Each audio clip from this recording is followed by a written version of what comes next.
If your dog could explain one thing to you in human language, it might be this: I know you love me, but sometimes, the way you show it doesn't feel the way you think it does. And that is where so many loving dog owners get confused.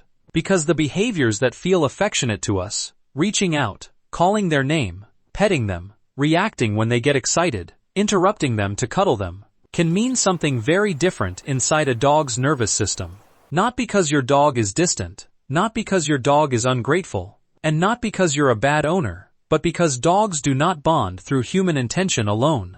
They bond through signals, tiny, repeated signals that tell them, you are safe here, you are understood here, you can relax here. And when those signals are missing, even in a loving home, the bond can become weaker without anyone realizing why. So in this video, I want to show you 7 small daily moments that quietly shape how your dog feels about you. Not training tricks, not obedience hacks, not ways to control your dog. These are the everyday signals that help a dog decide who feels safe, familiar, and deeply trustworthy. And the last one may be the most powerful of all, because it doesn't just calm your dog down. It tells your dog, in the most instinctive way possible, you belong with me. So let's start with one of the most emotionally important moments in your dog's entire day, the moment you come home. When you walk through the door, your dog doesn't experience that moment the way you do. To you, it may be routine.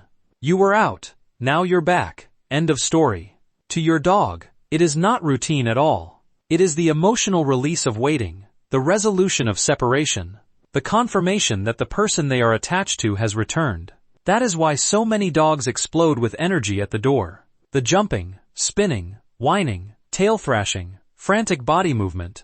It is not always bad behavior in the simple sense people make it out to be. Very often, it is attachment energy with nowhere to go. And this is where a lot of owners accidentally create distance. They immediately correct. They withhold all engagement. They turn away and freeze the interaction because they are afraid of rewarding excitement. Now yes, you do not want chaos escalating every day, but there is a difference between reinforcing frantic behavior and denying the reunion altogether. Because for a dog, reunion is not just excitement, it is a relationship ritual. So instead of making your return feel cold, make it feel complete. When you get home, give your dog a brief moment of intentional reconnection. Get lower, soften your voice, let them smell you, let your body say, yes, I'm back, I see you too. Not for 5 minutes, not in a way that creates more frenzy, just enough for the reunion to land. That tiny change can alter the emotional tone of the entire evening. And once you understand how much dogs care about how you return, the next one becomes even more important, because it changes what your dog feels every time they hear the most important word in their world, their name. For a lot of dogs, their name has quietly become a warning. Buddy, come. Bella, no. Max, leave it. Luna, get down. Name, then expectation. Name, then correction. Name, then work. Day after day, many dogs learn that hearing their name means one thing: something is about to be required of me. And that matters more than most owners realize. Because your dog's name should not only function like a remote control button, it should also feel like emotional safety. It should sometimes mean, nothing is wrong. Nothing is being demanded. You are simply seen. That is how names become bonding cues instead of pressure cues. So here is a habit that sounds almost too small to matter, but it matters enormously. A few times every day, say your dog's name when you need absolutely nothing from them. No command, no redirection, no task. Just their name, followed by warmth. A soft tone, a smile, a gentle touch, a calm, affectionate word. That is how you change the emotional meaning of that sound. Over time, your dog stops hearing their name and bracing for obligation. They hear their name and feel recognition. And for an animal that lives so much through association, that shift is powerful. Because trust is not only built when you ask correctly, it is built when your dog learns. Even when you say my name, I am safe with you. And that leads to another signal owners often misunderstand completely. Because they think it's about connection, but the wrong version of it can create tension instead. I'm talking about eye contact. There is a kind of eye contact that deepens a bond, and there is a kind that puts a dog on edge. Humans often confuse the two.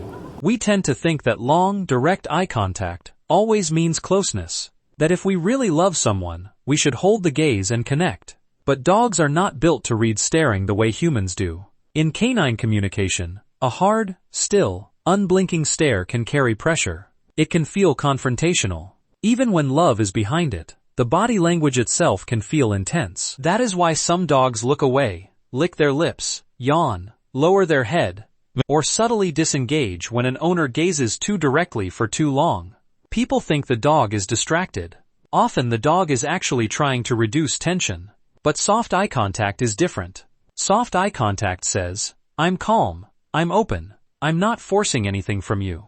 So when your dog is relaxed and near you, try this. Look at them with a loose face. Relax your brow. Let your eyes soften slightly. No hard stare, no fixed intensity, just quiet warmth. A few seconds is enough. What you may notice is that your dog doesn't pull away from that gaze. They settle into it. Their body loosens. Their expression changes. The moment becomes calmer, rather than more charged. That is the version of eye contact dogs bond through. Not pressure, presence.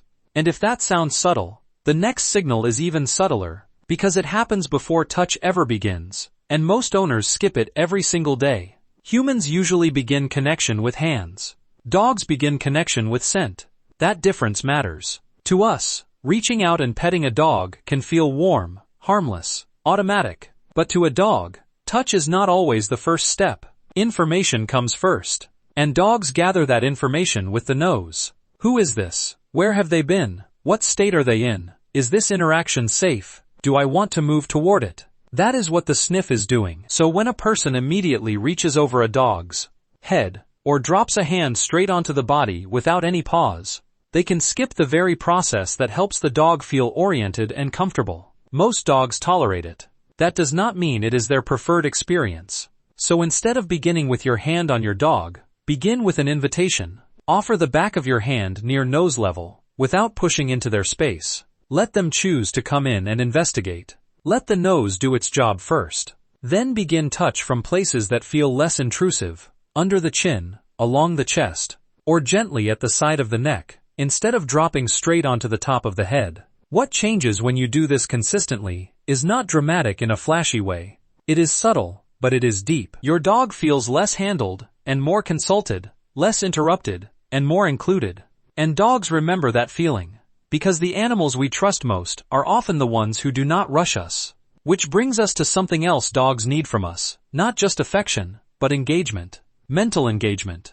A lot of owners are trying very hard to meet their dog's needs. They walk them, feed them, buy toys, give affection. And still, the dog chews things, paces, barks, steals objects, or acts restless in ways that seem irrational. But sometimes the issue is not lack of movement. It is lack of purpose. Dogs were shaped alongside humans to do things with their minds.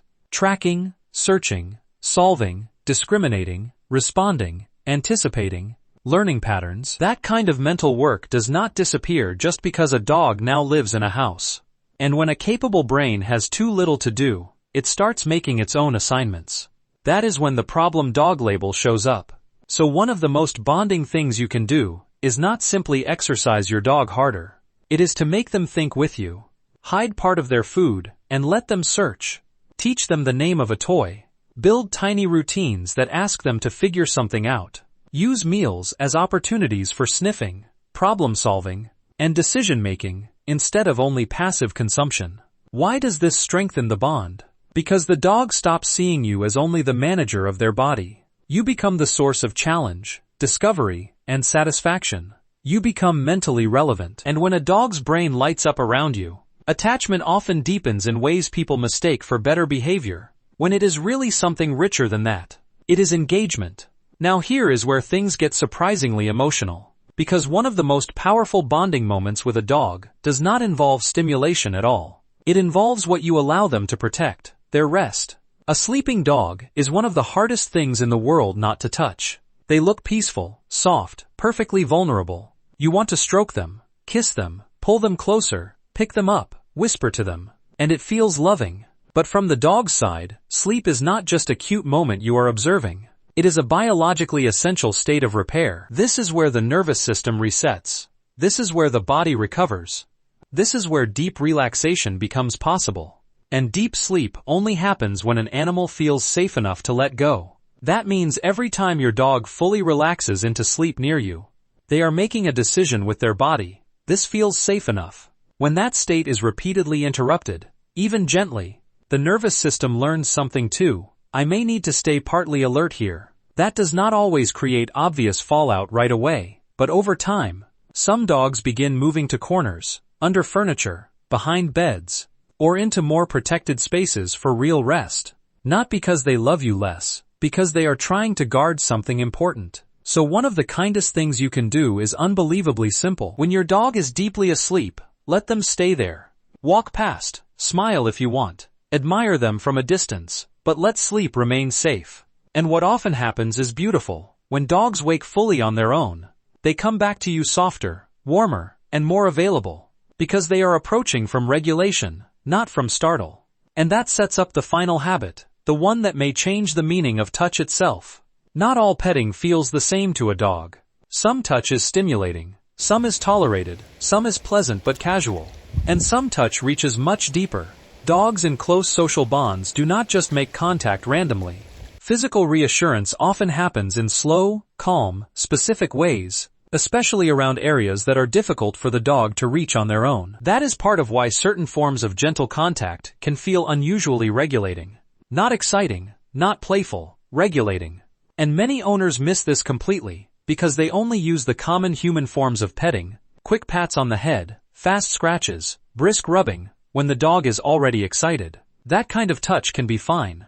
But if you want to create a feeling of belonging, slow down. When your dog is calm, place your fingertips gently at the base of the skull, where the head meets the neck. Move slowly down through the neck and toward the shoulders, with light, steady pressure. No fast scratching, no rough pats. No overstimulation, just calm, rhythmic contact. Watch the body carefully. The head drops, the eyes soften, the breathing changes, the muscles let go. That is not just your dog enjoying being touched. That is your dog's body receiving reassurance. And when you make this part of daily life, not only when your dog is asking for something, not only when you feel affectionate, but as a consistent ritual of calm connection, touch starts meaning something different. It stops being random attention. It becomes a place your dog can settle into, a place your dog can trust. And when you put all of these signals together, something powerful begins to happen. You return in a way that feels emotionally complete. You say their name in a way that feels safe.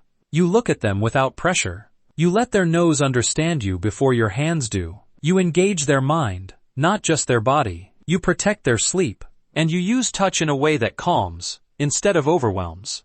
That is when the relationship starts to shift. You are no longer just the provider, no longer just the walker, no longer just the person attached to food, rules, and routines. You become the person your dog's nervous system trusts. The one who feels regulating, predictable, safe, familiar, home. And for a dog, that may be one of the deepest forms of love there is. So if this changed the way you think about your relationship with your dog, send it to another owner who loves their dog deeply. Because a lot of good people are trying their best with dogs they adore, while accidentally sending the wrong signals every single day. And if you want more videos that help you understand not just what dogs do, but what dogs feel, subscribe, because the better you learn your dog's emotional language, the stronger your bond becomes.